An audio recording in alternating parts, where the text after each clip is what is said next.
Really? Oh, okay. Oh, okay.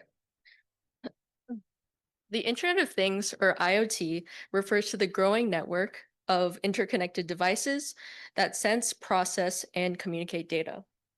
One important sensing modality in IoT is resistive sensing, where changes in resistance correspond to physical quantities. Examples of resistive sensors include light-dependent resistors, or LDRs, which help automate greenhouse gas lighting, um, and resistive gas sensors for air quality monitoring as well, and flexible strain sensors for new prosthetic hands. Additionally, we have thermistors for patient monitoring in hospitals. Resistive sensors are attractive because they are low cost and compact, making them ideal for IoT. However, to harness these sensors in real world applications, we need an efficient way to read out and determine their values. To read out these resistive sensors, we will be using the single chip micromote, or SCUM. SCUM is a low cost, low power, crystal free SoC designed for IoT and microrobotic applications. For example, multiple soil sensors can be read out by SCUM and wirelessly transmitted to a receiver over distances up to 20 meters in an outdoor deployment. And live EEG measurements were transmitted by SCUM in an active MRI bore. SCUM also serves as the communication and computation engine for many other research projects, including those related to microrobots and human-computer interaction.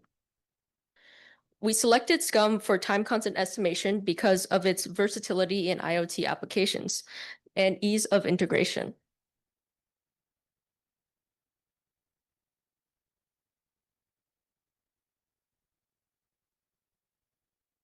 Taking a closer look at SCUM's die, it has some limitations.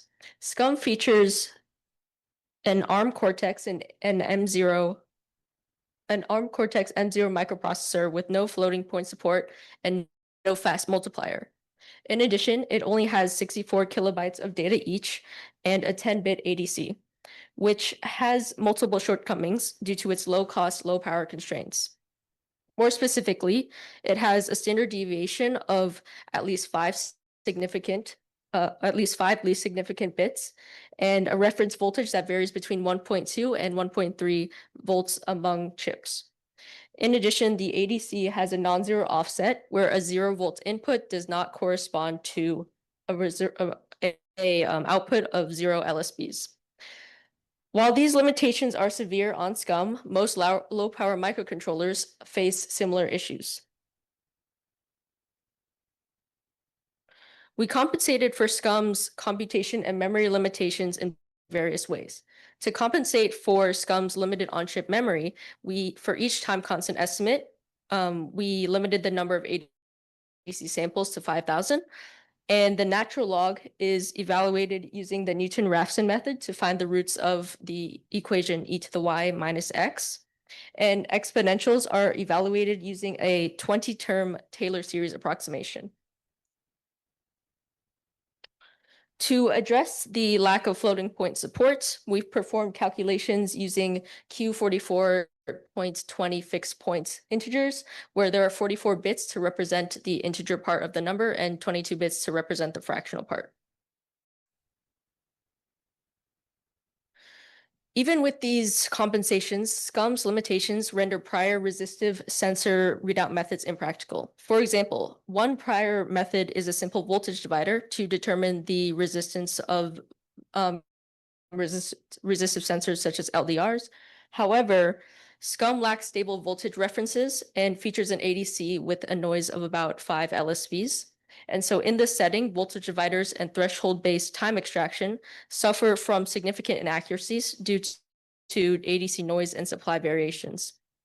Another method for resistive sensor readout is the Anderson current loop, which helps mitigate supply dependence, but requires extra analog components, thereby increasing both circuit complexity and energy overhead.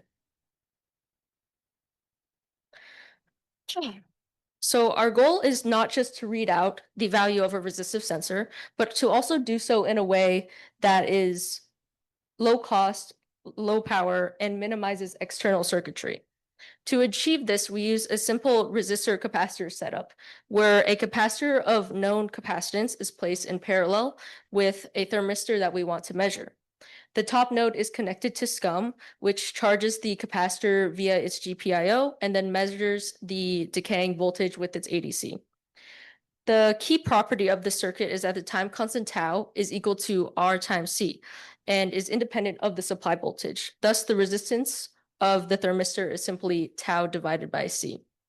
If we can estimate tau efficiently and cheaply, and accurately, then we can greatly simplify the process of resistive sensor readout. A more detailed diagram of our testing setup looks as follows. We have a resistive sensor R placed in parallel with the capacitor of known value C known, and SCUM first charges the capacitor to 1.8 volts using its GPIO, and then the ADC samples the decaying voltage across the discharging capacitor. Here we denote the ith ADC voltage sample as Y sub I, and with these voltage samples, there has been two distinct ways to estimate the time constant of the circuit. Both ways take advantage of the fact that we know the initial value of the decaying exponential because we charged up the capacitor to 1.8 volts, which corresponds to 1,023 LSBs. In addition, the offset B of the exponential is known, which is the offset of the ADC.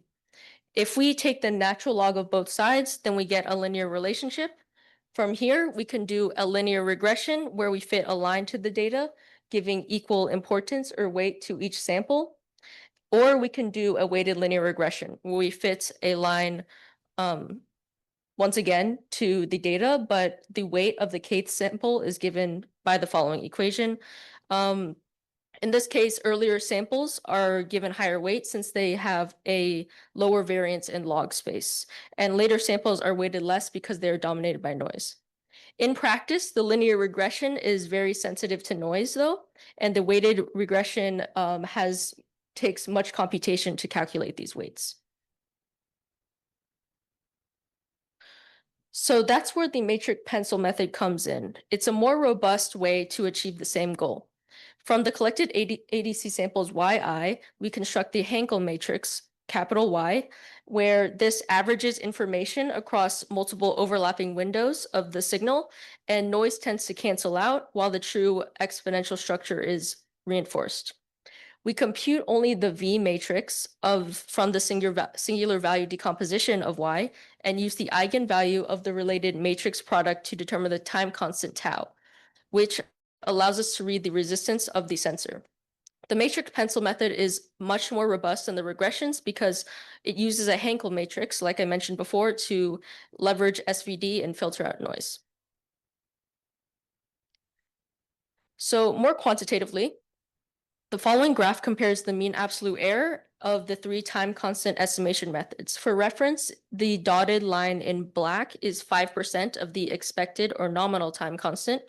And using the matrix pencil method, we can accurately estimate time constant spanning over 2 orders of magnitude with a mean absolute error within 2% of the nominal value. The matrix pencil method shown in blue achieves the lowest mean absolute error, indicating that its estimates are closest to the true time constant of the circuit. In contrast, the linear regression shown in yellow exhibits the highest mean absolute error due to its high sensitivity to noise.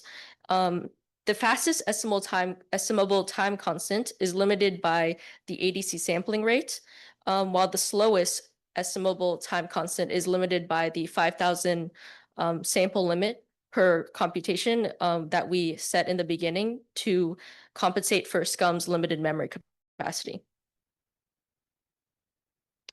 When comparing the standard error of the 3 time constant estimation methods, the matrix pencil method clearly outperforms the others. Since standard error is proportional to standard deviation, this indicates that the matrix pencil method provides precise and consistent estimates. For reference, the dashed black line is 1% of the expected time constant. As shown in the graph, all three methods have a runtime linear in the number of samples. The linear regression has the fastest runtime, which makes the most sense because it requires the least computation. While the matrix pencil method incurs a high fixed cost, it is faster than all the other regressions for longer time constants. While demonstrated on SCUM, the matrix pencil method is applicable to any low-power ADC. By performing estimation locally on resource-constrained SoCs, the matrix pencil method supports edge computing, reducing communication overhead and bandwidth requirements. This makes it well-suited for integration into low-power mesh networks such as BLE Mesh, ANT, and LoRa.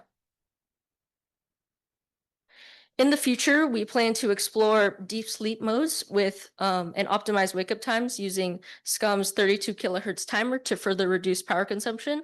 But more importantly, our goal is to extend this work by creating a mesh network of SCUM nodes that can both transmit and receive data. This will enable scalable, low-power IoT applications where sensor information can be shared across multiple devices without having to rely on communication or centralized infrastructure. Thank you for your time and attention. I'm now open for questions, and some of the key takeaways of my presentation are displayed on the screen for your reference.